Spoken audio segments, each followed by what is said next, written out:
عرفہ کس دن اور اس کا نام عرفہ کیوں پڑا، آئیے اس کو جانتے ہیں۔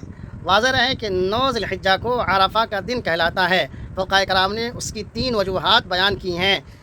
نمبر 1، حضرت ابراہیم علیہ السلام کو 8 ذی الحجہ کی رات خواب میں نظر آیا کہ وہ اپنے بیٹے کو ذبح کر رہے ہیں، تو ان کو اس خواب کے اللہ تعالیٰ کی طرف سے ہونے یا نہ ہونے میں کچھ تردد ہوا۔ پھر 9 ذی الحجہ کو دوبارہ یہی خواب نظر آیا تو ان کو یقین ہو گیا کہ یہ خواب اللہ تعالیٰ کی طرف سے ہی ہے۔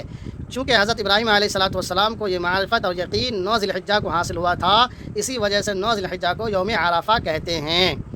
نمبر 2، 9 ذی الحجہ کو حضرت جبرائیل علیہ السلام نے حضرت ابراہیم علیہ السلام کو تمام مناسک حج سکھلائے تھے۔